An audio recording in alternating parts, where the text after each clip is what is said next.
All right, what is going on, everyone? How are y'all doing today? It's Steve joining y'all on a Sunday, February 28th, and we are already 2 months into 2021, which is a good thing because 2020 was not good. So great to be with you guys and gals and everything, and glad to see everyone popping in on us. Thank you very much. We appreciate that. What's going on, Brother Greg? How you doing? Miss Lisa, Glenn, how you doing, sir? Good to see y'all today. What we're going to talk about is two different things. We could always open the floor for anything anyone wants to talk about concerning the Falcons. I have no problem with going that. But I wanted to start I like to start the conversation with things that may not be able to stir as much vitriol and just get our minds straight with each other, and we're not arguing all the time. So I wanted to talk about my favorite Falcon keepsakes.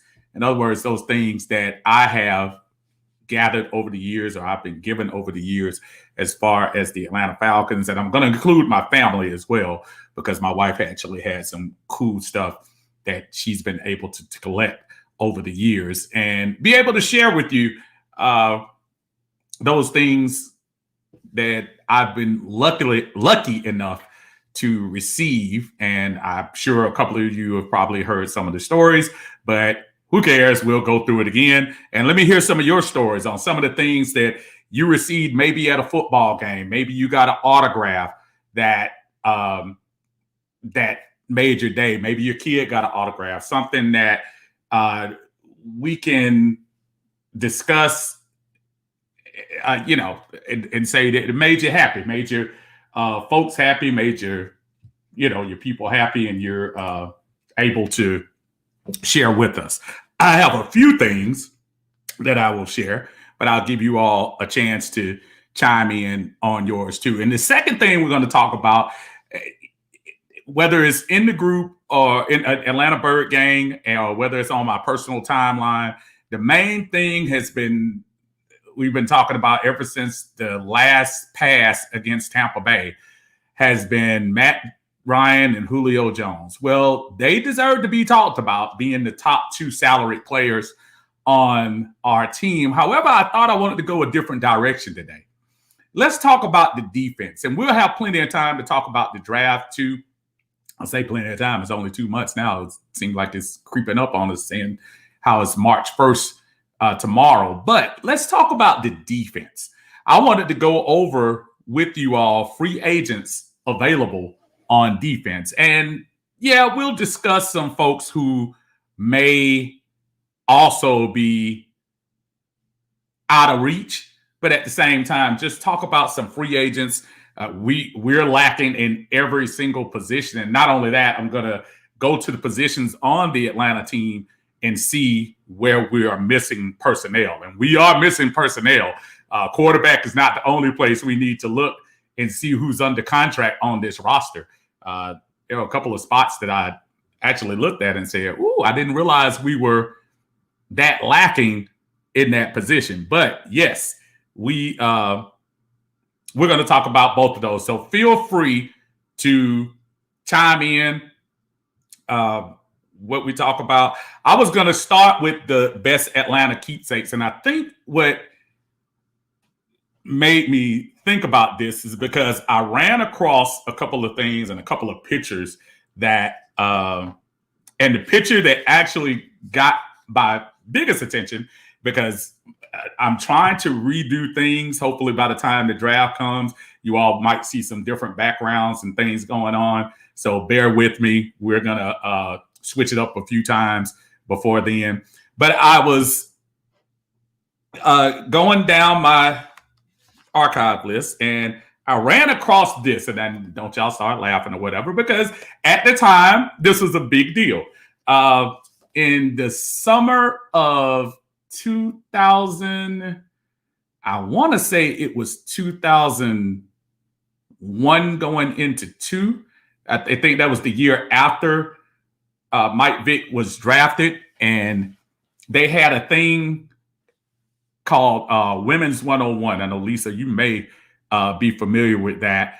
And it was kind of a mini crash course of just, for the football wives who weren't quite into football. And what this was designed to do was to bring them into the conversation. So where the majority of husbands or boyfriends or whatever might be so focused on football, and you as a woman, a young lady, may have been right next to them and say to yourself, you know what? Let me get some education on this and let me see what we got going on with that. So it was kind of a surprise to her, to be honest with you. I paid for her to go to this thing. And in 2000, I think, and I'm almost positive it was a summer going into the big season for Mike Vick, which was the summer of 2002, the year we made the playoffs.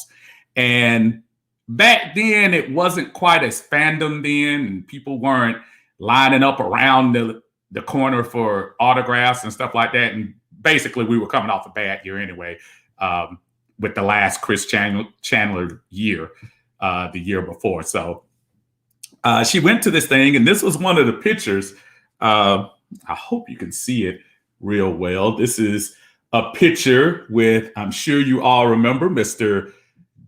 Coweta High, East Coweta, Georgia Tech, Atlanta Falcon, Keith Brooking. That was one of the pictures she had, and I saw this picture today, so that's one of the reasons why I was showing up. I hope she doesn't mind me showing off her beautiful face, but I will do it anyway just to get some context to what we're talking about. And this was the late Keon Carpenter. She took a picture with as well during that. And during that time, one of the things I remember is her coming home, and she had all these pictures, and she has quite a few with Keon Carpenter, Keith Brooking, Brian Finneran, Mike Vick. There were several folks, and it's so funny. She came home and she didn't know who these folks were, but I just thought it was kind of cute that she got those pictures. I say, do you know who you taking these pictures with? And at that time, let's not front, Keith Brooking was a 3-time Pro Bowler, and yeah, on the downside of his career, but nevertheless, still, at that time was allegedly the best defensive player we had on the team. So I thought that was pretty cool for her. And then the next thing after I talked about that, now this football has been through the wear and tear, and I think told this story before, and I'm going to try to see if I can get a little closer. And I don't know if y'all can see that where it says Bucks on there, meaning the Tampa Bay Buccaneers. This football, which was very much inflated at the time, was actually, I caught this football. It was the end of the Falcons versus Tampa Bay. And that was when Chris Sims was quarterbacking for the Tampa Bay Buccaneers. And the Falcons, I'm trying to remember what year it was, and I'm going to have to wait for it to come to the noggin. And at the end of the game, Chris Sims was trying to complete a pass. It was 4th down. They were trying to extend the game, and the ball was incomplete. Or I think D'Angelo might have tipped it out of bounds or something. He did something. And he had the ball, and he took this ball here from where he was on the sideline, and he threw the ball up into the stands in the Georgia Dome. And when I say threw it, he threw it up way in the air. And, you know, you're not paying attention to it. All of a sudden, I see this ball spiraling down. And I was, and at that time, that wasn't even my regular seat. So my wife had some seats from work. And the ball happened to be coming in the direction. I say, oh, man, that ball is coming right here. And there was this elderly lady who was maybe about 2 or 3 seats away on the other side as I was going in. Now, I remember just maybe brushing up against her to catch it, where my wife might tell you I pushed the lady out of the way to get the ball. Now, she was doing one of these right here, so it wasn't like she was trying to catch the ball. But I went over and I caught the ball on the fly. And I'll never forget as everybody was, of course, like clapping and stuff like that, and I caught the ball at the end of the game. This guy came up to me, I promise you, and at this time, it was like, say, mid-2000s. At that time, I caught the ball, he comes up to me, and he says, I'll give you $150 for that ball right now. He was dead serious. And I was like, no way.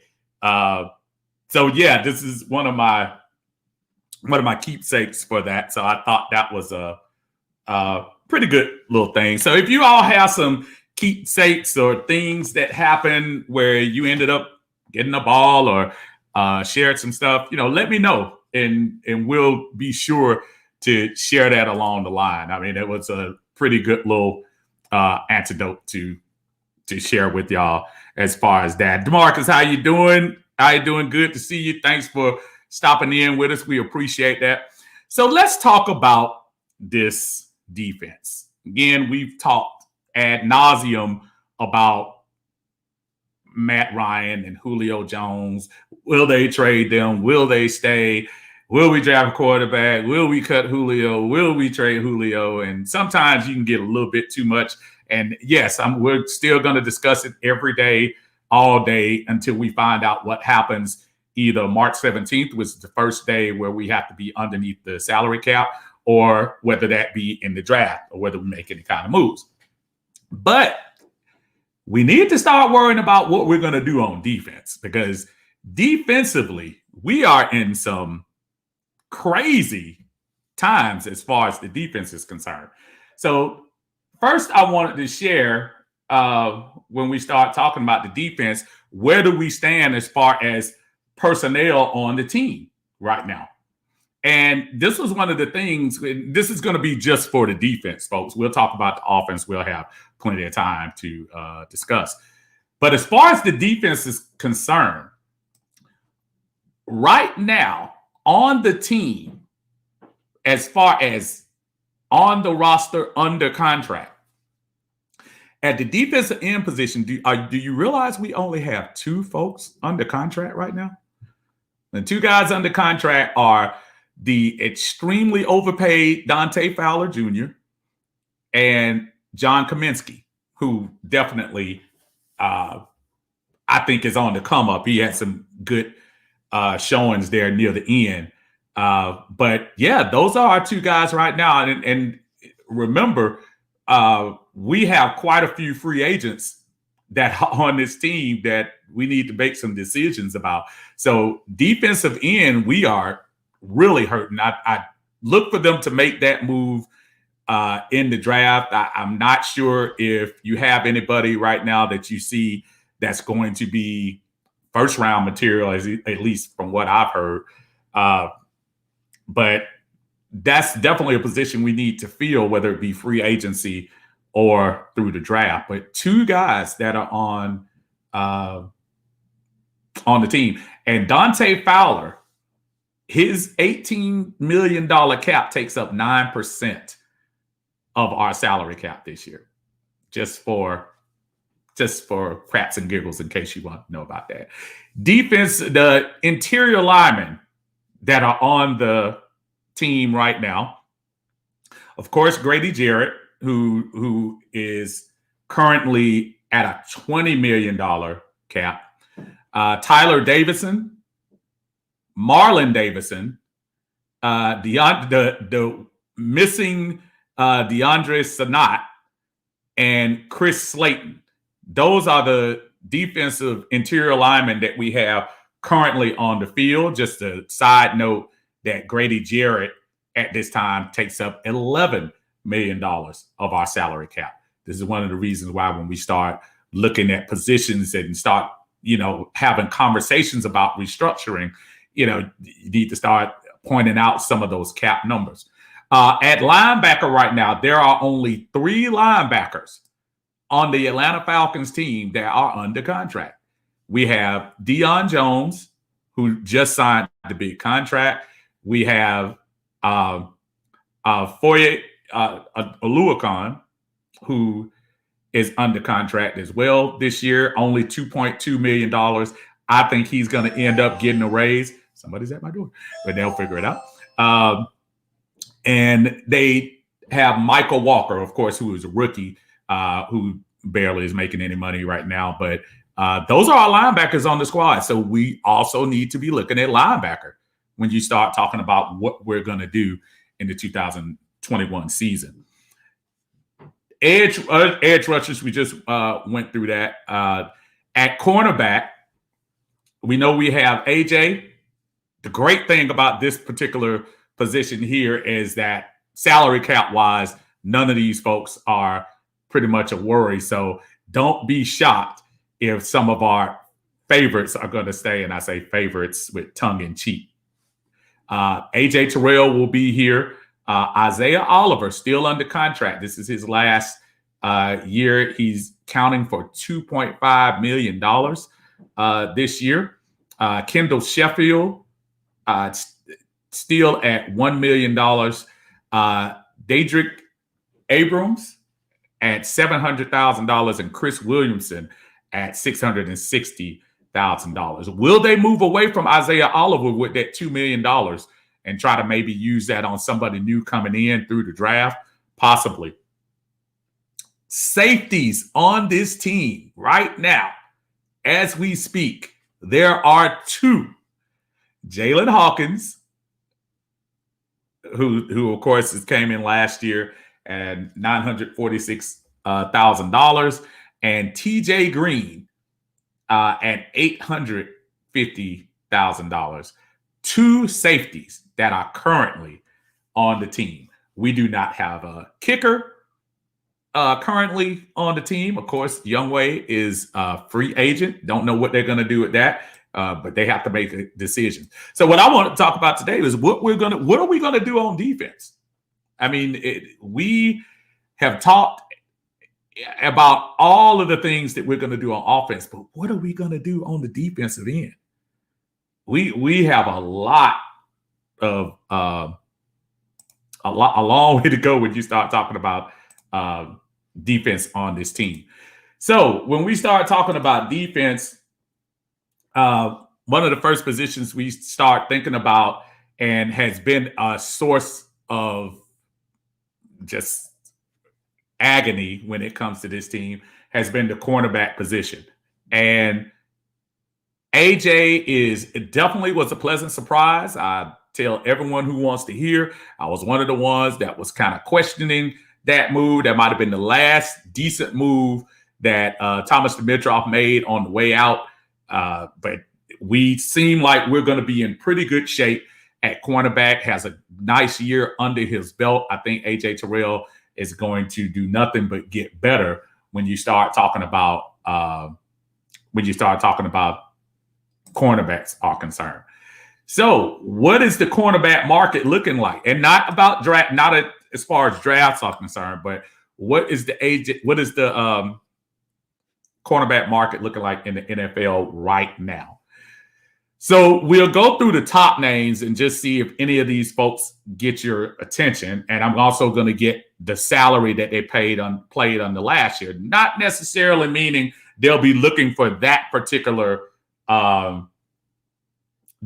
salary next year. But as far as free agents are concerned, these are the folks that you're bringing in. I doubt if we're going to have an all rookie cornerbacks back there, but who knows? Patrick Peterson, of course, from Arizona, He's 31 years old. He made $14 million last year. He's out there. AJ Bouye from Denver, who also made $13 million. I know he's not going to come close to that this year. I don't think he will. But 30 years old, still can be serviceable as a veteran in the secondary. Richard Sherman, 33-year-old, who received $9 million. Of course, he doesn't have an agent. Might be somebody we want to talk about if he were willing to come in as more of someone to teach, but I'm not sure if we'll be able to match his salary ask. I'm sure he's not going to come in asking for the league minimum. DJ Hayden, pretty good cornerback, and he's with Jacksonville last. Josh Norman getting a little old, but he could also fit that role possibly where Richard Sherman was. The only thing you think about this year with Josh Norman, with him getting stiff-armed this year. I don't really know what his skill set is, but Buffalo is probably ready to move on as far as he's concerned. Brandon says we need pass rush and cornerback. We actually need everything on defense, Brandon. That's not a position on defense we don't need. Derek says draft Surtain, not at number 4, sir. I don't think you're going to do that. In my opinion, you can. That's a big. Is Surtain that good? Is he really that good, or is he just the highest rated cornerback on the board? You have to think about that, man. That number 4 pick, it better be somebody that's, I don't want to say generational, but it better be somebody that's really shut down. I saw him play at Alabama. He was pretty tight. I see some of the mocks saying he might be there at 4, and would we take him? I'm not sure if I'd take him at number 4. I wouldn't, but he is somebody if we happen to go the trade route and end up maybe trading down and he's available in the late part of the top 10 and we end up in that position, maybe. David, what's going on, David? Say address pass rush in the free agency and the secondary. Question, would Bud Dupree be considered? I'm actually going to get to Bud Dupree in a second. We're going to get to the linebackers. I was going down the line here, David. We might end up going that direction. Doran says Surtain is not good at all. I don't know what people be seeing. And listen, he looked good against SEC teams. I will say that. But Alabama's defense wasn't all of that this year. And I think that's the buyer beware when you start talking about some of these stalwarts allegedly from Alabama. Alabama's defense was nowhere near where they've been in the past. So some of those folks that we were looking at as can't miss from Alabama on defense over the last few years, to Micah Fitzpatrick's and some of the folks on the defensive line, I'm not sure if they have that type of talent. Surtain is nice. I'm not sure if he's number 4 nice. Amani, what's going on, brother? How you doing? We need a lot, but I think we need to go DN and safety. And when I was bringing up some of these names, especially when you start talking about quarterback, Armani, I was saying some of those names that are some of the higher end folks, but there are quite a few people on this list that you may need to start looking at middle of the road.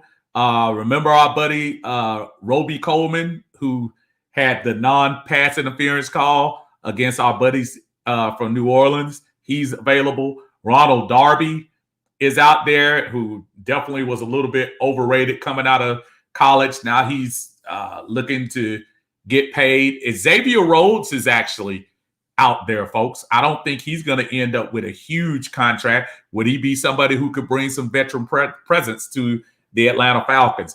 That is probably going to be that area that we're in. Brian Poole, who made his big money with the Jets, big money for him, on his second contract, would he be willing to come back to Atlanta? Again, different coaches, but definitely has some old friends still here. Would he be willing to take a dip down and end up here? There are going to be some folks out there when you start talking about cornerbacks. But yeah, that's something to think about. Anthony says, I think Bud Dupree looking for a payday. That's what I was thinking too. I'm going to get to the linebackers. Matter of fact, tell you what, since y'all already talking about linebackers, we'll go ahead and just skip to the linebacker part, the linebackers that we have on the market. And again, y'all, I'm not trying to jump the gun. Feel free to talk about draft picks, but I'm really paying more attention to the free agents right now, because the draft, we're still gonna have to see some of these workouts these folks are gonna have. When free agency is gonna start before the draft. So the reason why I'm looking at the free agent people, the people who we get in free agency, could determine whether we even look in the draft for a couple of folks. So I think we need to go in order, which is free agency, before we start looking at draft picks. Of course, the bigger draft picks everybody's talking about, as far as free agency, who will we be able to get on the market. Now, as far as linebackers right now available, couple of the folks that you start referring to, Von Miller, his $19 million cap hit was not going to be taken by Denver. Looks like he's going to be on the block, but I'm not sure if Von is going to be taking anything less than $10 million to come to a team. And he might be at a spot too, being a Super Bowl champ, being a Super Bowl MVP. He's going to be looking to go somewhere to win. And, you know, we all know the people who are in line for that. That's Tampa Bay, Kansas City, Buffalo, you know, teams like that. I'm not sure if he's ready to go to a team that, you know, is in flux right now. And that's what we are. We are in flux. Melvin Ingram is out there from the Chargers. That could be somebody interesting. He's definitely not going to command that $16 million salary that he had last year, but he could be somebody to look at. The aforementioned Bud Dupree, still a little young, coming off injury. So maybe you might be able to get some savings there, but Bud is not going to come cheap either. So that's somebody to look at. Shaq Barrett, no need to talk about him. He's going to stay with Tampa for sure, even though he's currently coming off that first franchise tag. I'm sure his teammate Levante David could be somebody interesting. He made $10 million last year, but some would argue with the growth of Devin White, does he become expendable in Tampa Bay? They're going to have to shave some salary somewhere down there. He could be somebody that we're looking at. KJ Wright, our old buddy Devondre Campbell is done with Arizona. Could he be somebody that would come back into the mix? Do you take a chance on an old grizzled veteran like Thomas Davis? I doubt it, but at 38 years old. But there are some folks in that list that you look at that could be possible names. If y'all have some, please feel free to come up there. Anthony, I didn't even see your thing. Say KJ Wright. That's definitely somebody that we're that would be interesting. Doran says, to be honest, a lot of the cornerbacks in this draft aren't day one starters. They look like Okuda today. Yeah, and where did he go? I know did he go 3 to Detroit or 5 to Detroit? Whatever it was too high. And cornerback is one of those positions that, and this is why I have to give A.J. Terrell a lot of credit. Cornerback and offensive line are usually those positions you have to grow into. There are very few cornerbacks that come right out the bat and make an immediate impact. AJ held down his side for the most part this year. At least he held it down better than anybody in the last couple of years for the Atlanta Falcons. And you just see the growth, and he'll be able to what he'll be able to do as far as moving on. Dorian says, I'll take Rhodes. Rhodes could be interesting. Again, he's coming off a $3 million salary. It's not like he should be looking to get paid. They ended up getting him out of Minnesota, and he's not going to stick around with the Colts either. So that would be interesting to see. Greg says, Steve, would you trade that 4th pick for Von Miller? Just curious.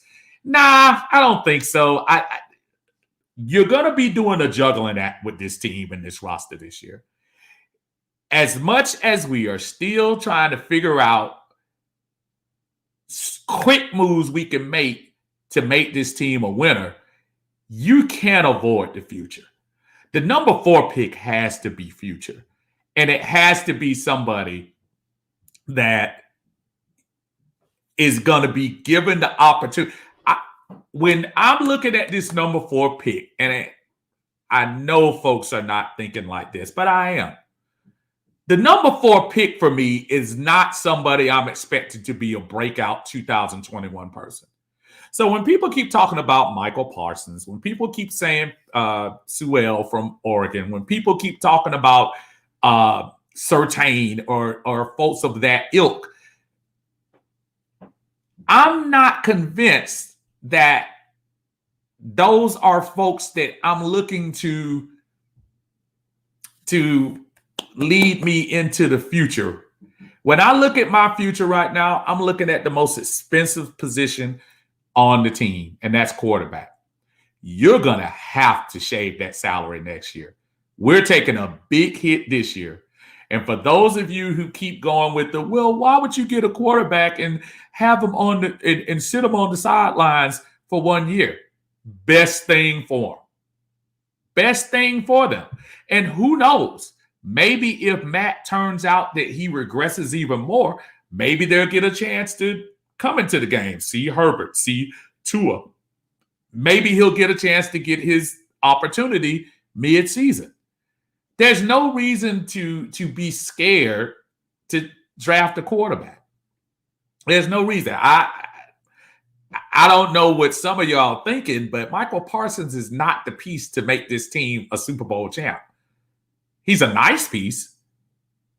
Sewell could be somebody that I would think maybe if you're looking to possibly solidify your line, but there are no guarantees with offensive linemen. How many linemen over the last few years have we heard will be in your trenches for 10 years?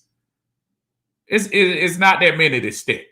There are a few, but it's not that many. So I'm not as sold on that as many might be. But to answer your question, I can't make that. I can't trade that for. And Von Miller at 31, nah. And I need to have somebody that I have under financial control. With this quarterback situation, that the thing that I don't think people are looking at, if you see that by the 3rd year, see Sam Darnold or Mitchell Trubisky, that you don't have to make a giant investment in that position for the next few years like we've been doing with Matt for the last few years.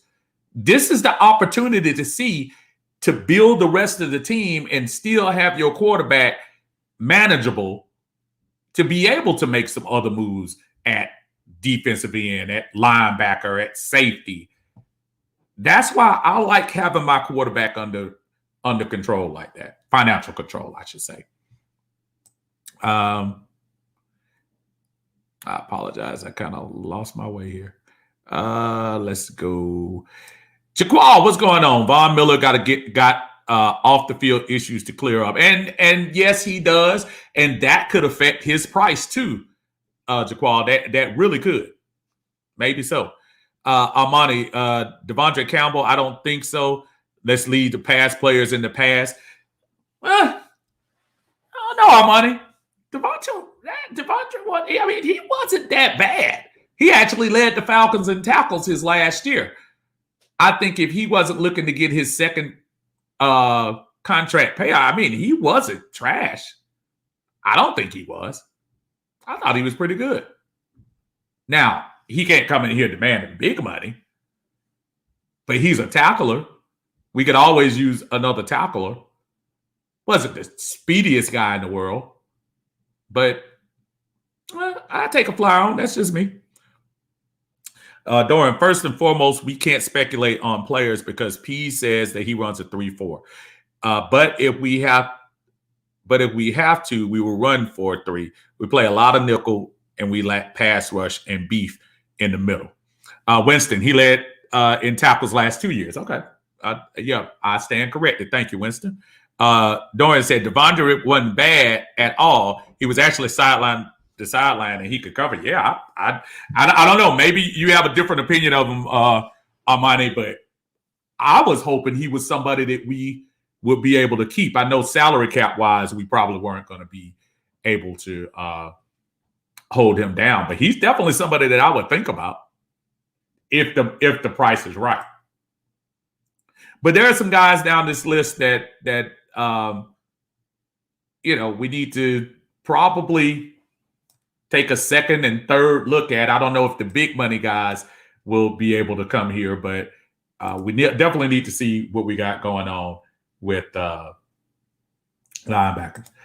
Okay, edge rushers available in the draft. Not in the draft, I'm sorry. In free agency. Edge rushers. Now, let's go ahead and get out the way. J.J. Watt is not coming to Atlanta.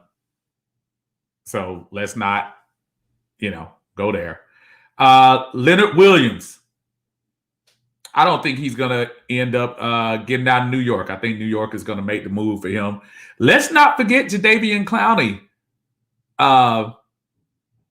is still out there. Let's not forget that. Ryan Kerrigan is a free agent this year. 33 years old. Kerrigan was still moving a little bit. Everson Griffin, not sure if I want those problems. We start talking about Von Miller. That's kind of not what I want. We tried the Bruce Irvin route. Not going to do that again. Derek Wolfe, late of Baltimore, but he had a cup of coffee in Denver as well. Not bad. Vinny Curry, Philadelphia. Do you think about him? And those are guys, when you start talking about those kind of salaries, the guys we're talking about right now are rotational.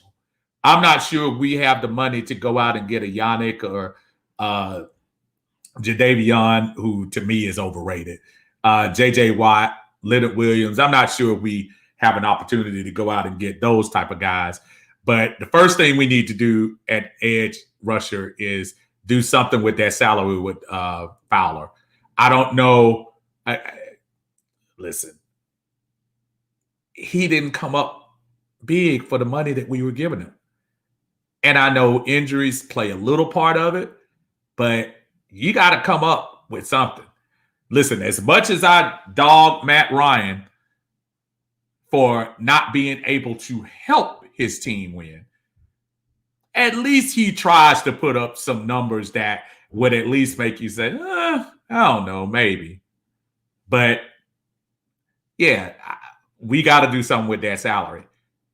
Or he might be one and done here. Might have to take the hit and run. That's a lot of money we paid that man. But hopefully, who knows? Maybe we'll work something out. Maybe he'll shift some of that money on. But we got to address that one. That's something you got to think about. Okay, let's go here.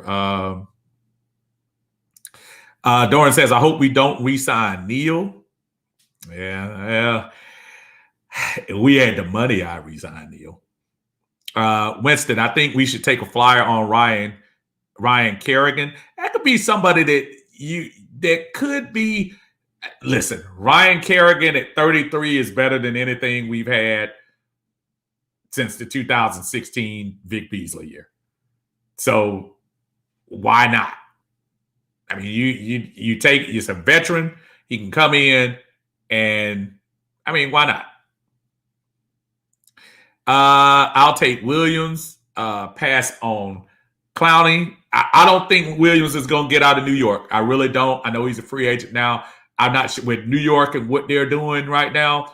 I just think they're just going to see what the market is going to be. He might end up getting franchised up there.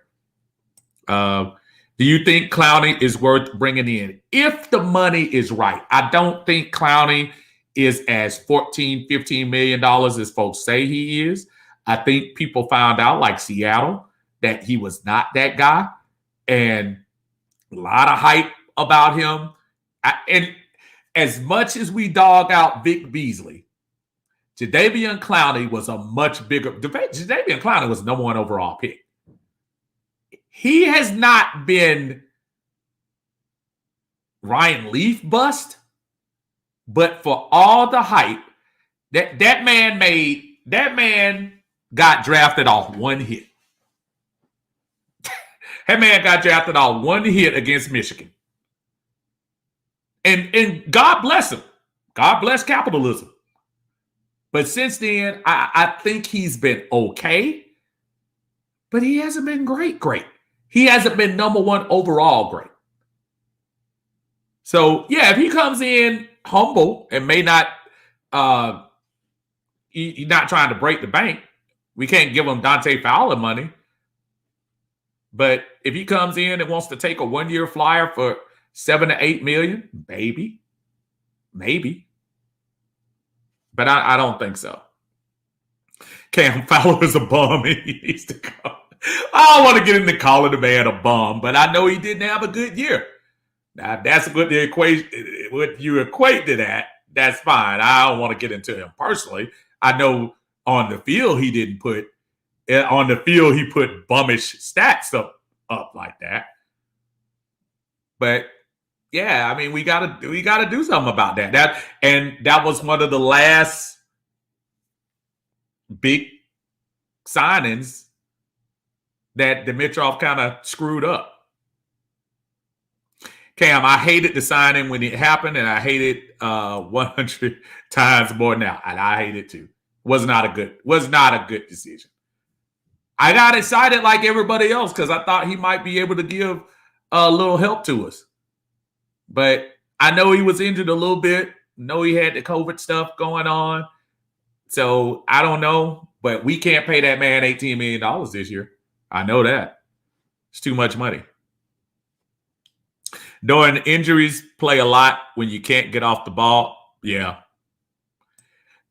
Brother Cam, I am doing just fine, brother. I appreciate you. Also, everybody who's just coming in too, we're talking about personal keepsakes. I told everybody the story when I first came on about my football. If you want to check it out, please check it out at the beginning. And shameless plug, I should say. Check me out on YouTube, Steve Sports Talking More. Please subscribe so when we get into draft time and we start getting into evaluations, y'all get a chance to check out some stuff and we can see what's going on. Brother Ron has chimed in and said, Clowney is trash juice. Clowney has not lived up to the billing, without a doubt. I can't argue with Ron. Winston Fowler is, I hope you're not saying elite. He's elite. His leg was messed up all season. Listen, and I agree that he was hurt. But the same way we don't hear Julio pass, the same way we don't get Matt a pass, when we don't see you, you're open to criticism. Now, hopefully, Winston, he comes back fully healthy, shaved a little bit in the yearly salary, and maybe we'll eat our own words. But right now, when you see all that money that he's going to count for this year and we're not getting anything out of it, I understand the injuries. I get it. But, yeah, man, I got to see something. Got to see something strong this year.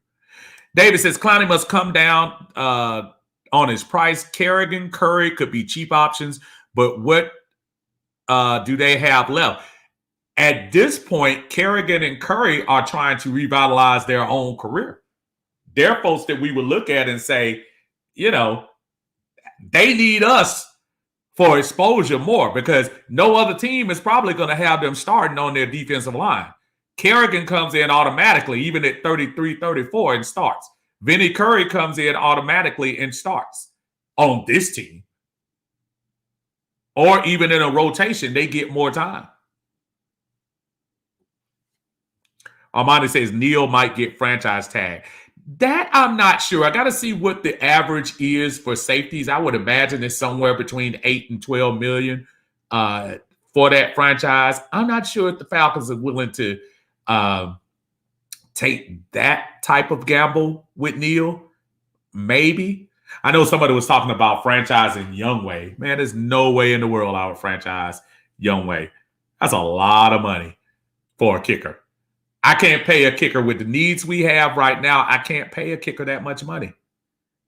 Right now, we need to go out and draft our kicker in the 7th round. Or hopefully get a compensatory pick or hopefully sneak a pick from somebody near the end of the draft and pick our kicker there. There'll be somebody. There'll be somebody that can kick a ball through it. We might have to take the hit this year.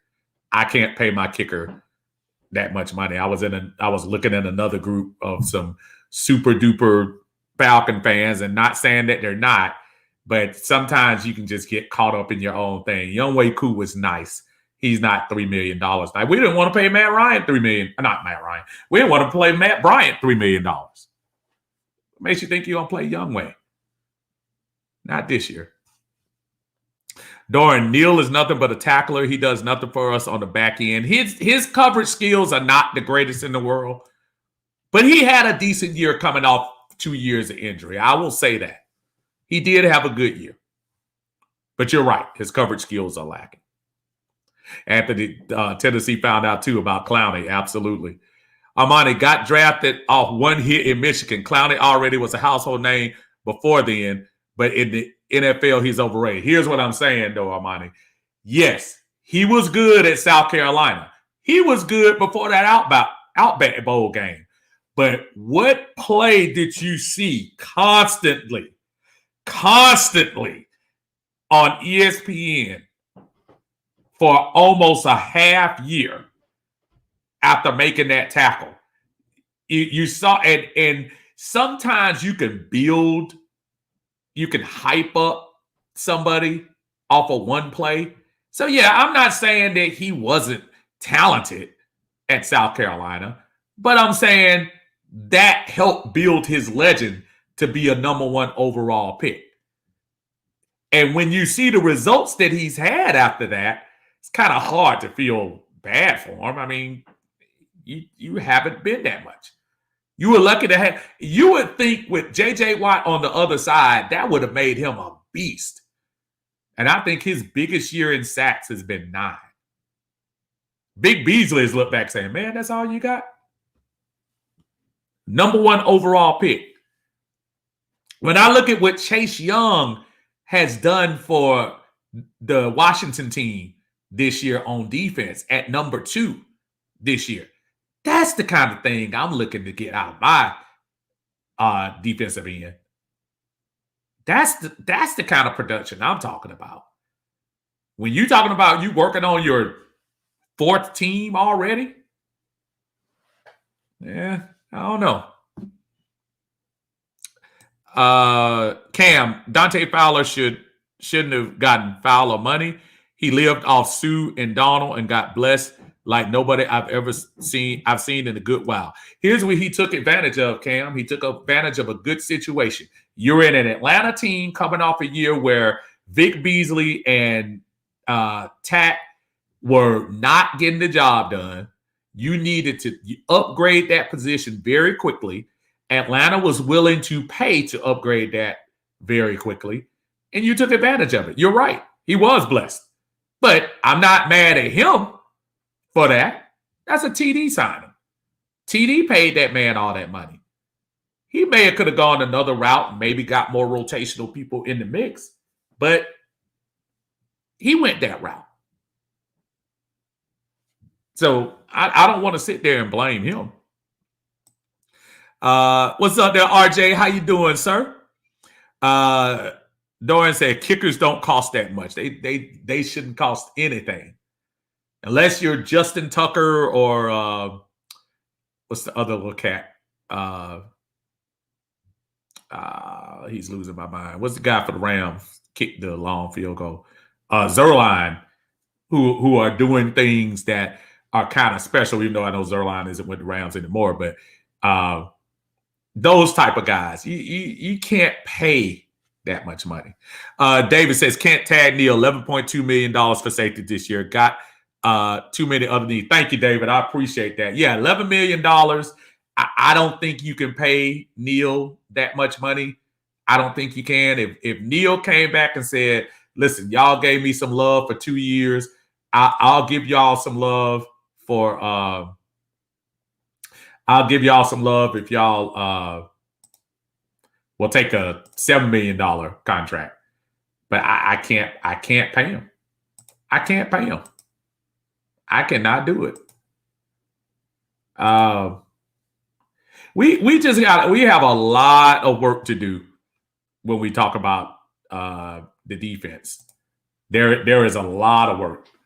So folks, just don't sleep on the fact that the draft, that's going to be part of it.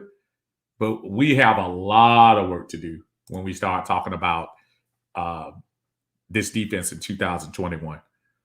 So we're gonna I sat there and talked forever. Now I'm gonna open the phones up and I get my phone ready here. So if y'all want to call in 1-877-747-2346 to discuss whatever y'all want to discuss. And again, don't forget your keepsakes, man. I told the story about the football. This is a picture here. Back in my, see if I found this. This was back in, I think it was the year Mike Vick was, not Mike Vick. Yeah, the year that Mike Vick got in trouble. And my wife was standing right there close to me, so it wasn't like I was away from her. So we get a chance to do some chili to pictures. Caller, how you doing? This is Steve. Identify yourself. Hey, Steve, I'm great, man. This is Toddy. How you doing? Brother Toddy, how you doing, man? How's it going today, brother? Hey, it's going pretty good, man, and enjoying this incoming spring weather that we've been experiencing the last days. I'm great. Man, I've been going out here, man, trying to be like Mike, not Jordan Smith, and see if I can get my shot on this year, man. I plan on hitting this court and getting this weight off, man. But speaking of weight off, man, this salary is really handcuffing us, man. What do you look at on this defense when you start talking about free agency? Who do we target? We have a lot of holes on this roster. I didn't realize that. We do, Steve. We have a lot of holes on this roster. And to be honest with you, I'm going to look at it kind of like no matter how much money you got, how much resources you give me, I cannot build a house in 2 weeks. It's just not going to happen. True. And that's kind of how I look at the Falcons roster situation. I think this is probably going to be a 2-year project as far as developing this defense back up. I mean, we pretty much lost the 2 safeties. A lot of us don't even know who the starting defensive ends are. You know? Right. We don't have any. I was just going over the roster on the Atlanta Falcons roster right now. The edge rushers. We only have 3 guys on the field, on the 2 guys on the edge. That's Fowler and Kaminsky. Exactly. And Fowler, you know, as you've been talking about on the show tonight, you know, so far that's been wasted money. Yes. Kaminsky, he's pretty much, he looks like he's just going to be a utility guy probably most of his career. Not saying he's bad or he's good. He just looks like he's going to be a utility player. So I see this being a 2-year project. I know a lot of times when we talk about the team and the draft, some people are under the opinion that we should draft down because we do got so many holes to fill. But the thing about drafting down, I mean, you can't feasibly draft 12 or 14 players in 1 year when you're battling against the cap because you ain't gonna be able to sign half of them. So you just wasted your trades right there. If you remember, Tidy, and I know you keep up with this, the year from 2007 going into 2008 with Matt's rookie year, we built that team with a lot of veterans from other places. And I'm trying to think, was that Malloy that was, who was the safety that was here? I was trying to think about that last. Was that Malloy that came in? Who was it that came in from New England that played for them, played for New England and Buffalo? Came in the 2008 year. Toddy, I know you know who it is. You gonna make? I think that was Malloy. Honestly, because he actually stepped in and played pretty decent ball for us. You know, he wasn't bad. He wasn't all pro, but he was good. You know, he was consistent for what we needed at that time. You know, he filled the hole. Right, and that year we got a lot of 1 to 2 year older vets that came in and filled in spots, maybe not looking to be long term, but enough to help Matt get off to a decent start. I think that's what we're going to be looking at, those middle of the road free agents, maybe a couple of undrafted free agents, and a couple of folks to fill this roster. I don't think we're going for the splash player this year, free agency. That's why I'm looking. That's why I was giving a list of some of those middle of the road guys. What are your thoughts on that? I totally agree with you. I don't see us going for in the draft a big time defender to step up and then ultimately lead the franchise for 10 years on the defensive side. I don't see it. You already know I stand with the draft, but I agree with you there. I know, and I was trying to explain. I've been getting in many of arguments to say we're in a influx is my term, where we're gonna have to be. We want to turn it around quickly, but in my opinion, it's more important to build this team for sustained. What is Terry been saying? Sustained success. That has been his mantra.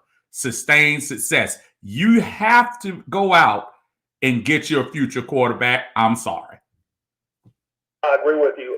And that's a big reason, Steve. I see this as just a 2-year project. You know, just a 2-year project. Hey, Mr. Blank, you know what we battling up against with this team. We're coming off 3 consecutive losing years. Mm-hmm. Your former GM spent up all the money. So, hey, you got to give us a get out of jail free card for the first year. You know, if we only come in and win 3, 4, 5, 6 games, you got to understand that. You know, this is going to be a marathon, not a sprint. So I think we're looking at a 2-year project, rebuilding this defense. And since you're talking defense today, Steve, can I add something to it? Of course you can. Go ahead. Okay. Well, I'm going to actually throw the dog a bone today. It's Sunday, so I'm going to feed the big dog. I'm going to give the dog a bone. I'm going to give Matt Ryan a bone. Okay. So let's extend. I'm going to give Julio Jones a bone. Okay.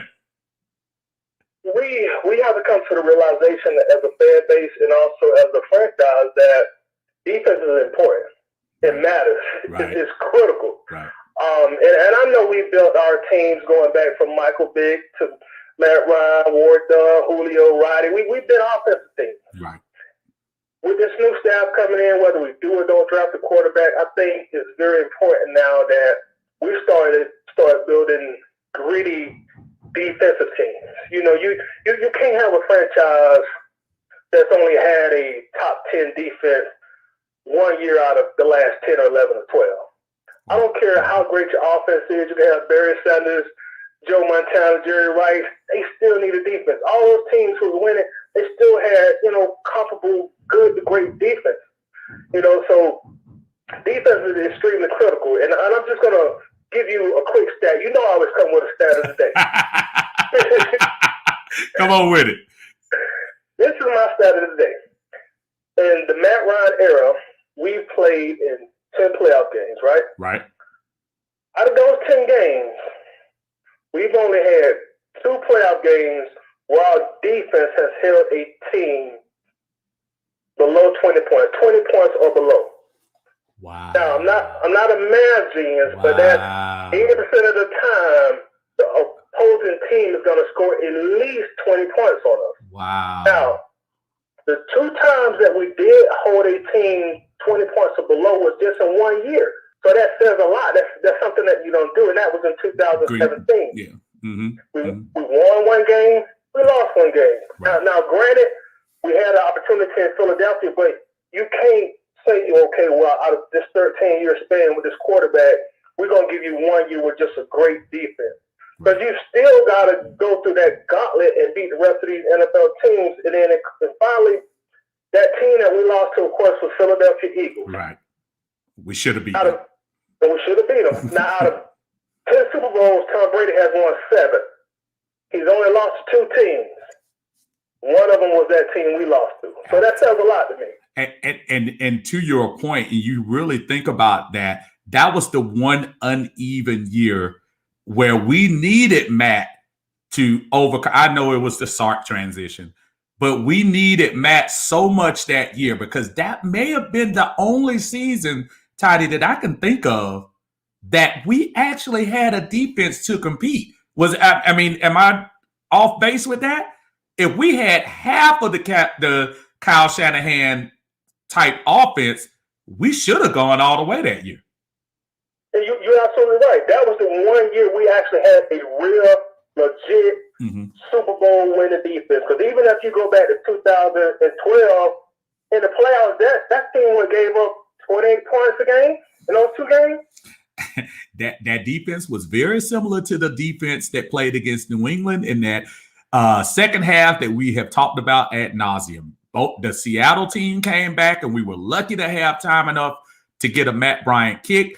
And then the San Francisco team came back on the defense and by running Frank Gore down our throat the whole time in that second half.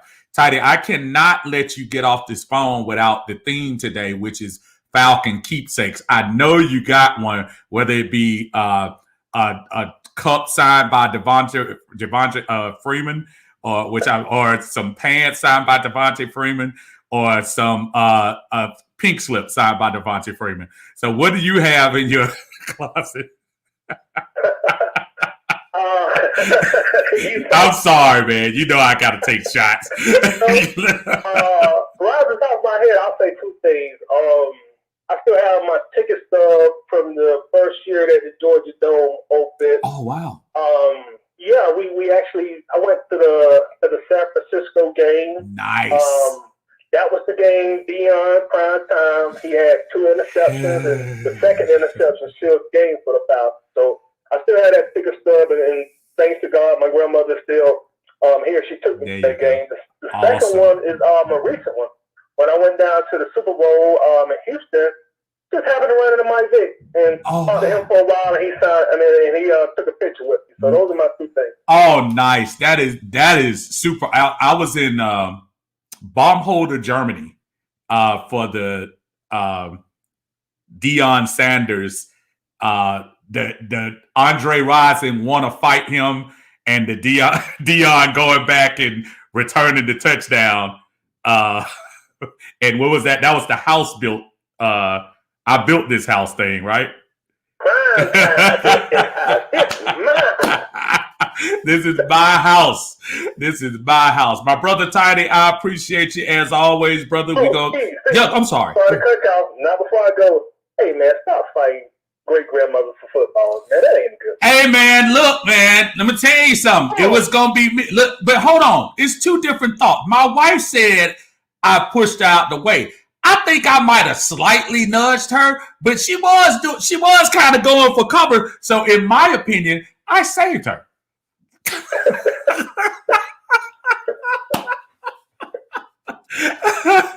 And that's my story, and I'm sticking to it.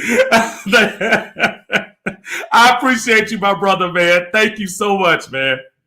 All right, bro. Have a great night. Thank you, sir. I appreciate that. Always good talking to our brother Tidy. Had me in for Atlanta Bird game, brothers. Always check out his posts. He's coming with the knowledge all the time. Thank you all for updating me, telling me that it was Lawyer Malloy. I thought it was, but again, with every gray hair, one memory leaves. So thank you for that. I thought that was what he said. Brother Chauncey says Falcons are good enough to have an explosive offense in the draft. Will be able to fill the defensive gaps. Here's the only problem with that, Chauncey. You're right. We'll be able to fill some of it with draft picks, but every defense is not that Seattle defense. I know that Seattle defense, they were super young and were able to gel very young together and sustain that. I think you got to bring a couple of free agents in here. They don't have to be top of the line free agents, but you got to have some guys kind of the role what Ricardo Allen played a little bit. Somebody to, just be able to keep folks in line. You have a lot of youthful players out there. Everybody thinks that they can do the same thing they did against Penn State or do the same thing they did against LSU or Slippery Rock or wherever college they played. And you need a veteran presence out there to help guide those guys into the right direction. So I agree with you. We do need to draft good on defense after the number 4 pick. But we have to do a lot better. Lisa said, I got a picture with Free at the Georgia Dome. It was my Twitter profile pic. I think I remember that. I think I've seen that before. I think I've seen your pic with that. So that is awesome. Carla, how you doing? Nice to join us there. Identify yourself for us. What's up? This is Ron Thomas. Brother Ron, what is going on, Ron? How you doing today, man? I'm okay. Before you talk football, Ron, please tell me, before you talk players at least, I know you have a keepsake in your possession over the years, something with the Falcons. What do you have over the years that you look back and say, oh, okay, that's my little thing that I keep, or something like that, or something that happened to you with the Falcons that you always remember? Okay, like I told you a while back, my father used to work for the Georgia Dome. That's right. So I met everybody. And the day that Dion said that this is my house, I went in the locker room. Oh, word. I there were good friends with a lot of the players. Wow. Dion, was jacked up and all that, and he did not have time for nobody. But the dude that pulled me to the side, it was the Hammer. Oh, really? Yes. Okay. All right. Well, that is definitely a good memory for us, Ron. That is awesome. What do you have to add to us, brother? We talking about some defensive free agents. We know we're going to talk draft a little bit more. What free agents on defense do you have circled that you could say legitimately we might be able to bring in here to pay dividends on this young defense? I should say 2 people. Okay. Bud the Priest. Okay. Patrick Peterson. Patrick Peterson. That both of those guys, I've been seeing a lot of things about Bud Dupree. It's kind of hard sometimes when you look at some of the smaller rumor places, but it seems like Bud Dupree has been a popular. Maybe he's been talking in his circles about possibly coming here. Of course, he's coming off of the injury, but definitely would be an upgrade in your linebacker core. Especially with Pease thinking about going to the 3-4. And Patrick Peterson, Ron, do you think Patrick would, would Patrick try to give us a little discount to come in here? I think we should sign him for like a 1-year deal. How much do you think he'd be looking at? About like $7 million. Ooh, I don't know. That might be a little steep for us, man. Yeah, I mean incentives. Like we signed him for 4, but incentives. Say he get like 100 tackles, then you get 500. I mean $5 million. Now I could live with that an incentive-lative contract where Right. he doesn't get a lot, right? I say we do the same thing for the Tootie. Oh yeah, well, you know, I tell you, I think he would definitely be somebody interesting. I know we have a lot of work to do. Give me one more position that I want to ask you about, Ron, because I didn't realize we were so short on it. When you start talking about the edge rusher, and I know Bud Dupree is more somebody in a 3-4 that definitely can come off. What edge rusher do you see out there that you would want to take a chance on coming in? Me personally, I would love to get Von Miller. Oh yeah, listen. I think a lot of us would. I'm not. Only thing I think about Von right now, I think Von is probably at a place where he is gonna be looking to win and win now, and I'm not sure if Atlanta is gonna be an ideal situation for him to try to take advantage of his skill set as he's getting into the twilight of his career. Right. I think that's or how about Carson the linebacker, the pass rusher for Cincinnati? You know what? I mentioned him earlier, and that might be a good. You might be able to afford him, possibly. That may be something. That may be something we may be able to get into. I don't doubt that at all. I just think we just need to look at that position. We have to upgrade on the edge. Dante Fowler, to your point, even you were talking about Clowney a little bit earlier, because Clowney is overrated big time. To me, and just my opinion, if he sound Clowney, I'm already come out of retirement. Well, unless Clowney signs a 1-year, $2 million contract, Ron, I super guarantee you he's not going to end up in Atlanta. I feel like that'd be a waste of time to sign somebody that all talk and no show. I mean, again, in contrary to my man who was talking to me earlier, I just think he's a one-hit wonder in my book. In my book, Brother Ron, please tell the folks where they can find you again. Very good content. Please tell them where they can find you, brother. You can find me and my friends on YouTube under the Flying High Podcast. The Flying High Podcast. And I'm telling you, Ron brings it all the time. And just like he brought it today, Brother Ron, I appreciate you as always, brother. And I'm going to catch you down the line. Okay, my friend? All right. Thank you very much. Take care, brother. Thank y'all for coming. Trey, I see you out there. Trey said I got a Brett Favre jersey.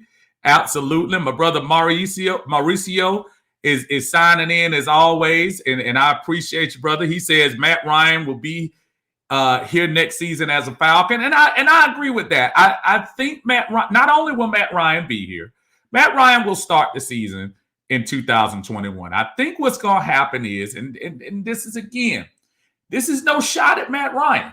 I think folks need to look at the bigger picture.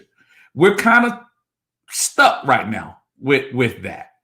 Matt Ryan might have a renaissance year. Who knows? But you still, with this new regime, look to the future. And as you look to the future, you have to think about that quarterback at number 4. Your hope is you never get to pick this high again.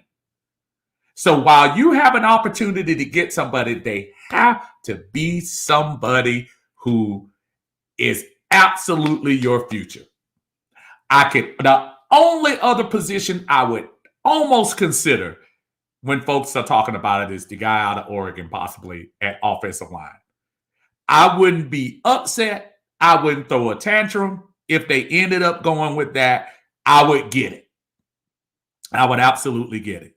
But if I'm pushing the button, I'm going quarterback. And I'm sorry. That's just how it's going to be. Caller, how you doing? This is Steve. Thanks for joining us. Identify yourself, brother. So if I was to tell you I got to the top of the mountain, would you be able to guess who I am? Brother, well, first of all, the fact that you finally got a clear sale, that's got to be Rusty. So how you doing, my friend? What's going on, buddy? Man, what is going on with you, man? Talk to me. First of all, before you start spitting your knowledge, tell me what keepsake, what picture, what time did you have, just that you will always remember, or something that you have with the Atlanta Falcons? So I don't, I live in of course, North Carolina. I actually haven't been able to get to a Falcons game in Atlanta yet, so I never got to meet any players, get any autographs. Mm-hmm. But one of my friends up here, when I came down to North Carolina and met him, he ended up being a Falcons fan, and I'm a bigger Falcons fan than him. And he had 2 autographed Michael Vick jerseys, and he actually gifted me one. Oh wow! Oh yeah. Wow! Oh, that's awesome right there, man. You better put that thing in a casing. I have it in one of the clear bags hanging up in the closet. It don't get worn. There you go. There you go. Hold on to that. If I happen to come up to Charlotte, which I do have plans on doing, I'm not sure whether it's going to be this year, but that's one of the NFC South places I haven't been to. I've been to Tampa, but have not been to Charlotte yet. If I do, brother, you've got to meet up with me, and we got to take that picture for the folks. Promise me we do that if I get a chance to go up there. Oh, no doubt. Take me to the free agent room, Rusty. You're in the room. You're calling the shots. You heard at the beginning what I was talking about as far as the hole's concerned. Where do you spend your free agent money on this defense? Oh, that's a loaded question. It is. It is. That's why I gave it to you. I'm gonna be perfectly honest with you. Mm-hmm. I honestly haven't even thought about free agency yet, just because I have no idea what our cap number is going to be. True. I don't even know what guys we would be able to afford. Like, I heard Bud Dupree's name get brought up. Mm-hmm. Patrick Peterson. Yeah. See, I struggle with that, though, because these guys are all older. They're trying to win a ring. And like we talked about last week, I don't think they look at Atlanta right now as, hey, I'm going there to win a ring in 21. Absolutely not. Absolutely but not. As far as free agency goes, I couldn't even give you a name because, like I said, I don't know what those guys are going to ask for on the open market, and I don't know what our cap number is going to be. So I really haven't even processed it much. But I want to say something. I heard he brought up something about stats. Yes. And you were talking about it earlier. Mm-hmm. Here's a stat. Okay. The last Tom Brady and Peyton Manning combined to win 5 out of the last 8 Super Bowls. Wow. The other 3 quarterbacks not named Tom Brady or Peyton Manning, guess what they were on? 1-year contract. A rookie contract. Rookie contract. Yeah. Russell and who else? So it's Russell Wilson, 2013. Right. Now, Nick Foles technically won the Super Bowl in 2018, but they had Carson Wentz on a rookie contract. That's why that roster was so loaded. And our Head and Shoulders spokesman, and our State Farm and Head and Shoulders spokesman. Right. And of course, Patrick Mahomes. Of course, Patrick Mahomes last year. Yes, sir. Yes, sir. And that's this is why when people are kind of tuning me out when I talk about drafting a quarterback, remember, when you draft this quarterback, that's gonna next year, Matt's number, you'll be able to make that cut next year, and it won't be as much of a hit. Then you can kind of spread that money where you really need to in a couple of those places. You'll still have a quarterback under financial control for 4 years after this year if you were to draft them. Yep. I'm not afraid to go out and make that move. And I don't understand why folks are so apprehensive about that. Why do you think this battle of sticking with Matt as opposed to looking for the future? Why do you think so many people do that, Rusty? Why do you think that? I think right now, I think their vision is kind of nearsighted. I honestly think that, I know we've talked about it before. I think a lot of the fan base believes we have more talent on our roster than we actually do. True. You know what I mean? True. Just because we see how fast Deion Jones and Foye are every week at linebacker, right. They're two of the fastest linebackers in the league. Just because they're two of the fastest linebackers in the league doesn't mean they're two of the best, although Foye looks like he might be top 10 already. Foye is our best linebacker right now. Yeah. Right now. But, just because we see these guys every week, and I think we, as fans, tend to think we have more talent than we actually do. I mean, aside from Grady and, maybe Julio, would any of the guys that start for us would they make, first team or second team? Yeah. Not really. I don't know. Well, a good way to determine our talent that we have is who are 3 people that you can name during the Thomas Dimitroff regime that actually left Atlanta and thrived afterwards. And it's going to take you it's going to take you a long time to say it because it hasn't been that many. Because these guys, they leave here and they're either lower or, in other words, when they finish with their rookie contract, there have been few that have exceeded expectations after they left. Right. I agree with that. You see, so to me, that's talent evaluation. And that's what I've harped on for the last few years. The scouting team, I don't know what they're doing, but they haven't been worth their money over the last few years, in my opinion. I don't think they have. Yeah, no, they've been dropping the ball. And I actually thought about it. I think Tidy might have posted it in the group, or someone posted it in the group yesterday, actually. We only have 4 or 5 players on our roster from that Super Bowl team a few years ago. Is that crazy? So now, with only 4 or 5 guys left and a whole new coaching staff, coordinators coming in, we're kind of getting that breath of fresh, I guess, air/energy that we want. Right. And I'm gonna tell you what, I'm gonna go on record right now. I'm gonna double down on this. I know I talked about it with you last week, but I want Justin Fields at number 4. Okay. Because I seen a clip I was scrolling through Instagram today, and I seen a clip, and it was of Justin Fields. He handed the ball off to his running back, and his running back was going down the sideline with the cornerback. Right. And it was a foot race to the end zone.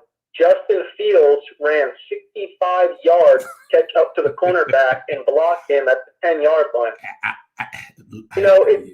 You're not going to get an argument with. Look, you and I are, and I know Tidy's in that boat, and there's a few folks.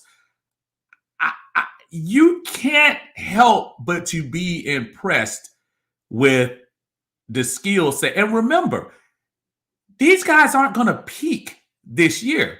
They're going to be NFL quarterbacks and learn more. Patrick Mahomes has gotten better since he left Texas Tech.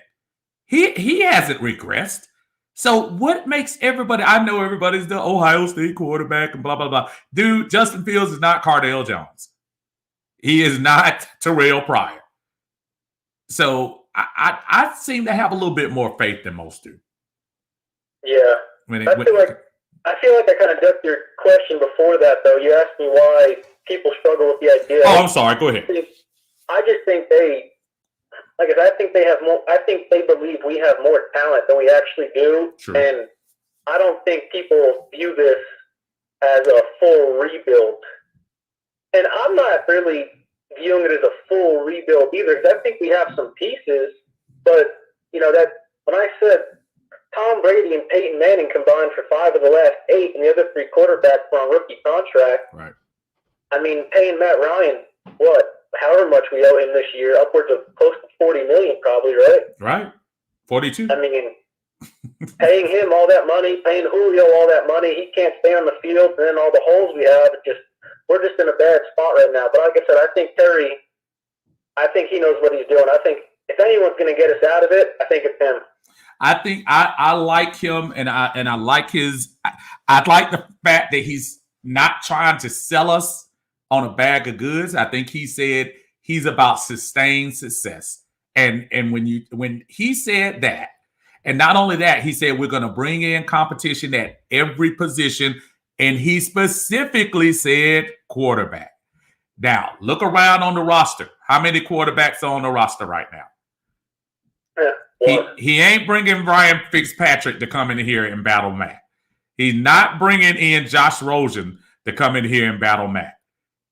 He's going to bring in some younger guys who will be here as long as he will to build this roster. And that's my story, and I'm sticking to it. Rusty, I need you, whatever you do next time, to get on the same side of the mountain that you went on this side, because you had a very clear line, and I was able to hear you the whole time this time. So you stay on the same side for me, okay? I got you. You the man, Rusty. I appreciate you, brother. We'll talk to you next time, man. All right, buddy. Thanks, buddy. That's Rusty, man. Rusty is good folk, man. Love talking to him. Love talking knowledgeable people about football. Leroy says, I am for drafting a quarterback, but a first round at number 4 has to be ready to start immediately. Not saying he doesn't have. I'm not saying he shouldn't, Leroy. But I also say you have a unique situation here, because you can do this part. You can pretend, you can put on blinders and act like what Matt Ryan, and again, it's not 100% Matt Ryan. It's not. Matt Ryan only threw 10 interceptions. I was talking about this with my son earlier. Matt Ryan threw only 10 interceptions this year, folks. And I bet you when I say that number, some of y'all probably say, nah, he was more than that. He only threw 10 interceptions out of 16 games. But you know what that tells me? You can throw all the empty yards in it all you want to. That means that he didn't get to that end zone enough. He didn't do what he needed to do and go that extra step enough as the quarterback for this team. And when I've seen a 7-9 in 2018, a 7-9 in 2019, and a 4-12 in 2020, and the most expensive player on all 3 of those teams is my quarterback, he has to be criticized, folks. I can't help it. I'm sorry. It's not personal. I need to look towards the future. 3 years is enough of a sample size for me to realize that Matt Ryan is not going to all of a sudden light up and start doing 2016 things. He's not. And it's fine that you know, a lot of folks still have love for him. I still got love for him. He took us to heights we've never been. He's taken us to more playoff years than any quarterback in franchise history. And he was one step from winning the whole thing. And he was an MVP. But sometimes, just sometimes, we have to think future too. So I'm not ready to kick Matt Ryan off the team. I'm not ready to just say he's trash. I'm not going to go there with people and stuff. His record speaks for itself. He's a winning quarterback. He's won more games than he's lost. But the last 3 years, you don't want to be sticking around, have him stick around for the next 2 years, and when the cupboard is bare, when he leaves, get cut, or retire, you have nothing in the back. You have a journeyman free agent that's coming here running this team. There is no shame on having a quarterback on your roster in the number 2 position. Let's not try to get all, well, we don't need to be paying a big quarterback at number one if he's not going to be on the field. You paid Matt Schaub. We paid Matt Schaub $9 million 1 year to back up Matt. So I don't want to hear that jump. You get a young quarterback that you have under control for 4 years and you keep it moving. And if Matt happens to stay, then guess what? Somebody might want to come and poach our roster and pay him and give us some draft picks. You can do this whole thing. It doesn't have to be this. You can do so many things. But you pick somebody that you want, and if Matt happens to do a Tom Brady and gets to the Super Bowl and wins, then you do whatever you need to do with the young man. But I'm all for looking for the future. That's me. Winston, I'm all for a quarterback at 4, but I'd take Trey Lance over Fields. And Winston, for the record, and Rusty and I have had that conversation, and he's absolutely right about the skill set of Justin Fields. I've said the same thing about Trey Lance, and he'll tell you. Me and him talk about it all the time. I like Trey Lance a lot. It's not going to hurt my feelings for either one of them. It's not. If we don't get Trey Lance and get Justin Fields, I'm fine. If we don't get Justin Fields and get Trey Lance, I'm fine. If we don't get either one of them and get Zach Wilson, I'm fine. But we got to get somebody. Not quite 100% sold on Mac Jones from Alabama. I know a lot of people have had him moving up the ladder a little bit. Not quite sure if he's going to be that guy. Not sure. One thing I did want to bring up, too, before we get ready to take off here, Russell Wilson, man. What is going on with that? So Russell Wilson, he had the interview where he was talking about getting hit too much and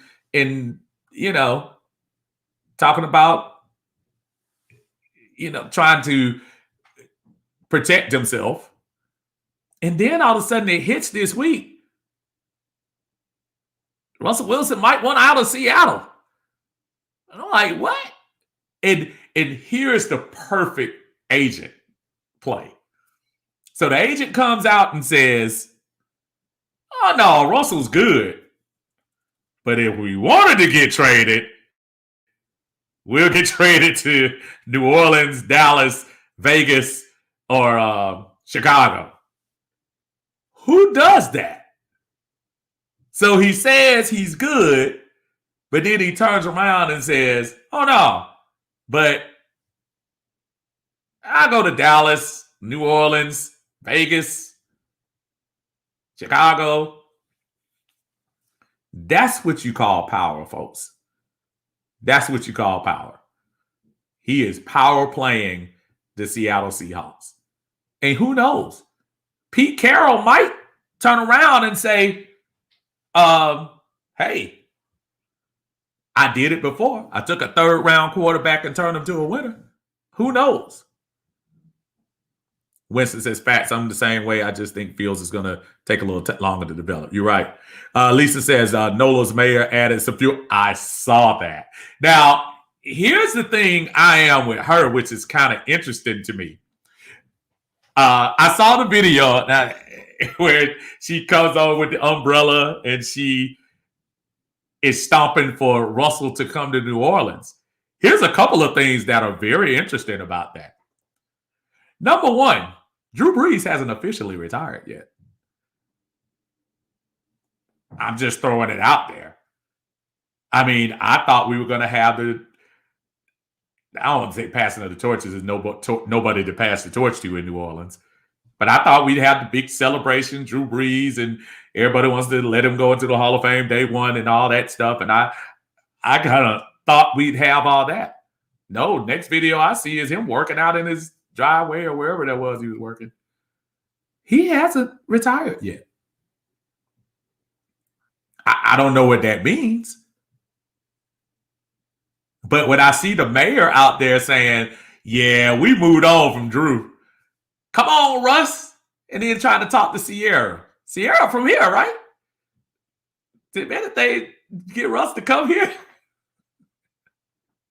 Russ ain't trying to come to Atlanta. Russ say I was already getting beat down. They ain't trying to come to Atlanta. Matt getting beat down so bad up there. But that would be interesting. If he were to come here, that would be interesting. It's Sierra, who's obviously from this area, or at least went to school during that time doing this area.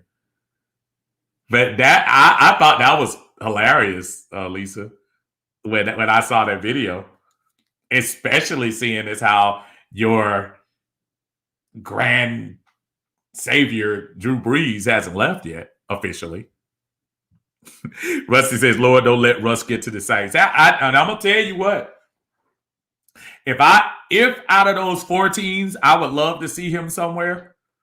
I would love to see him in Chicago. Unfortunately, we always run into Dallas every other year, like we're doing this year. We play NFC East. Don't want to see him in Dallas.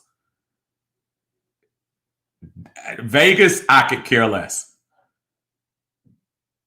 Vegas, it doesn't matter.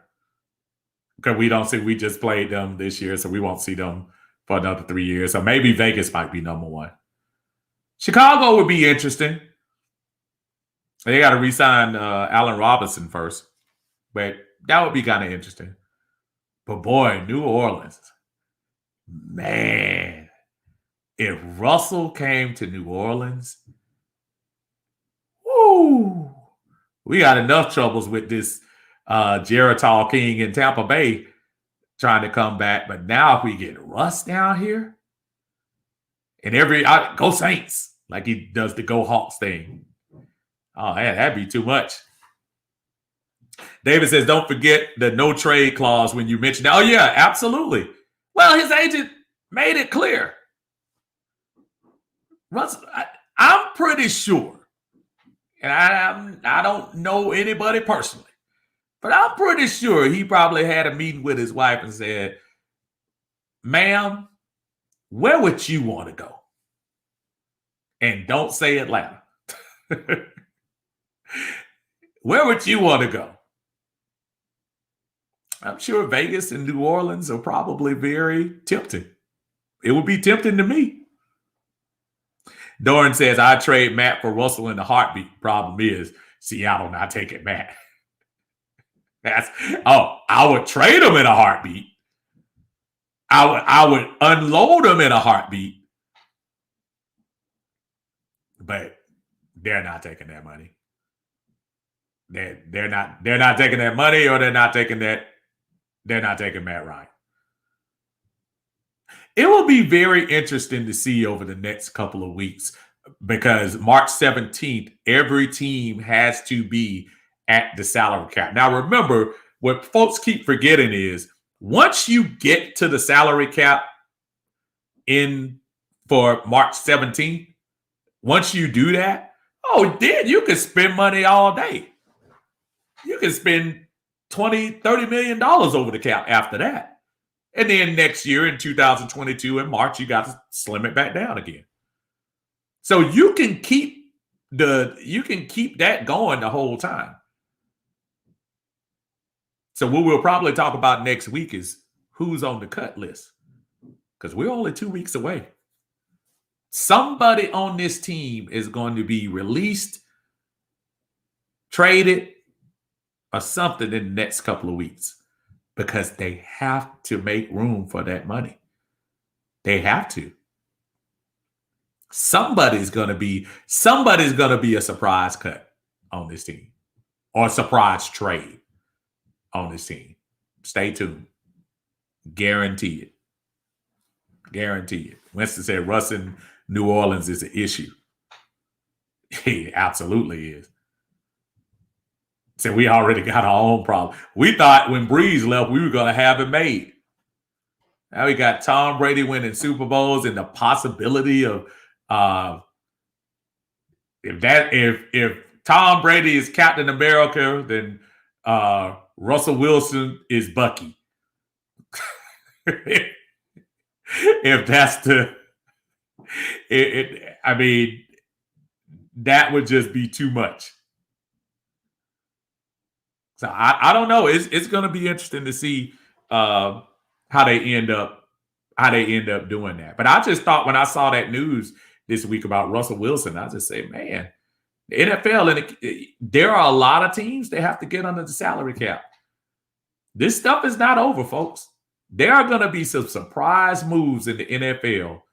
So don't get accustomed to the rosters being what they are. Some of the stuff I was just saying now, going to be a lot of slicing and dicing. Probably more than it's been in a long time with the salary cap not taking that big jump. And Brother Christian, I saw you jump in earlier, man. Good to see you come in here. Thank you so much for talking to us. Said this is a fantasy question, but would you rather have Wilson or a quarterback in the draft? Oh, I'll take Wilson, man. I'll take Wilson in a heartbeat. And say what you want to say about Russell Wilson is a tough dude, man. Russ don't miss games. He's a solid dude.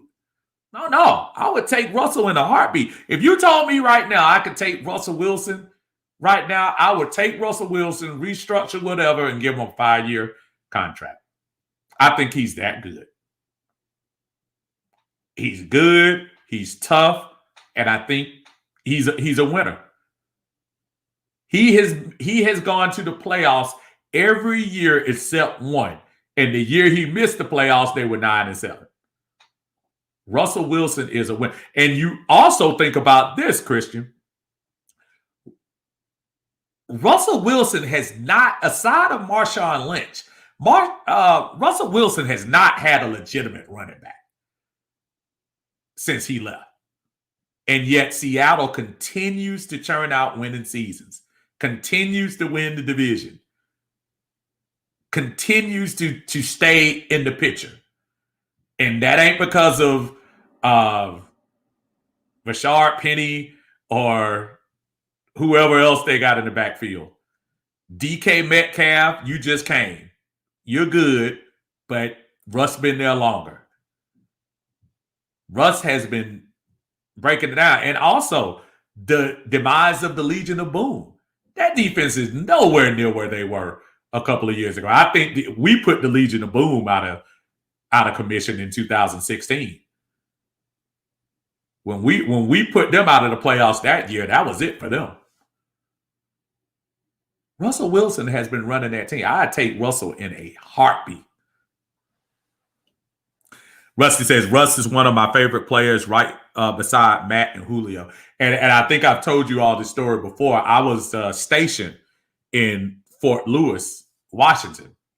Of course, that wasn't in the Russell Wilson era, but back in I think they were still in the Kingdom when I was there. Actually, they were in the Kingdom when I was back in Seattle. They loved Steve Largent, loved some. At that time, Dave Craig had taken over, but Jim Zorn was all of that up there in Seattle. Loved Seattle.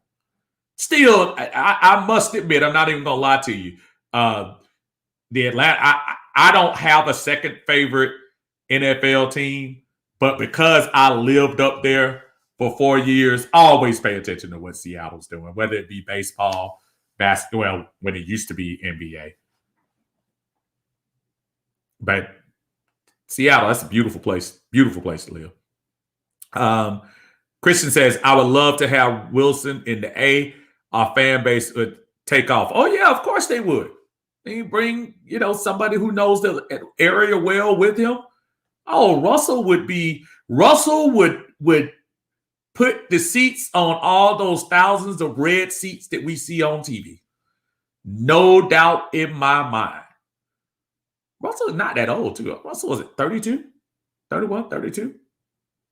I'd take Russell in a heartbeat. Talented quarterback. One of the few. And I wouldn't even take Tom Brady. What Tom Brady did this year is beyond what anybody could have thought. There was nobody. Obviously, people in Tampa Bay. A lot of people thought that he might be good. I don't think anybody thought he would be that good down the stretch. Now, there was a part of the middle of the year where you thought Tom Brady was regressing. But I think what happened is that defense got healthy at the right time. And Tom Brady had his share. He tried to give away the Green Bay game. People forget about that, but they forget about stuff when you win. When you win, people forget about stuff. Brother Kevin, man, how you doing, Kevin? Thanks for joining us, brother. My old coach, Edwin Bailey, played on them teams back in Seattle. Man, I remember him, man. Look, dude. Seattle was a nice team. Because actually, Franco Harris came and went there for a cup of coffee, too. People think he retired with Pittsburgh, but I think he went there for a cup of coffee at the end. Steve Largent. Oh, man, who was playing defense for somebody significant was playing defense back then, and I ain't talking about Bosworth. Somebody really significant, but Bos was there when I was there as well. But yeah, man, Seattle. I've always had love for Seattle, man. Always. Seattle's a good squad. They good little team up there. And I was happy to see they got some love up there. Seattle is kind of like Atlanta to me, with the exception that it rains all the time. Because it gets cold and it does snow every now and then, but not as much as you would think. Kevia, how you doing, man? I know what you mean, Stephen. I lived in Washington State for 26. I know we've had that conversation. I've lived in Washington State for 26 years. I catch hell up here being from Atlanta. And listen, let me tell you something. I was up there in 1991, as I digress a little bit from football, during the Braves Minnesota series, when worst to first for both of them. And when I tell you, nobody was rooting for the Braves, everybody was rooting for the Twins. It was that bad up there. So trust me, when I wore my Falcons stuff up there, I mean, folks dogged me out. We used to go up to Bremerton and used to go to Yakima and Olympia and go to clubs and all that. And I would sponsor my stuff and folks would laugh me down. Say, get on out of here, you country boy. What you doing over here? But yeah, that's some good times, folks.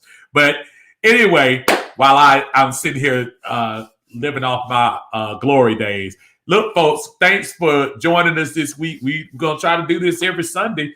Definitely right up to the draft. Please make sure, if y'all get a chance, subscribe to the YouTube channel, Steve Sports Talk and More. I'm steady trying to load some of the old videos, and we'll have some new videos talking about the draft, talking about position. I know today we talked about free agency. We're definitely going to get into the March 17th deadline when all the teams have to get under the cap. We're going to have a lot of cuts coming up in the next couple of weeks, folks. Cuts, trades, be ready for them. Y'all want to talk about it? Stick with us here in the Atlanta Bird Gang. Also on my personal line, if you want to like it on there, you can always get on and we'll have the videos on there as well. Appreciate y'all as usual. Everybody have a great week. Looks like it's going to be a little bit warmer this week. So get out there and do your thing. I'm going to try to get my basketball game back on after I get my cortisone shots and get out here. But y'all take care. Have a great time. Be blessed. Take care.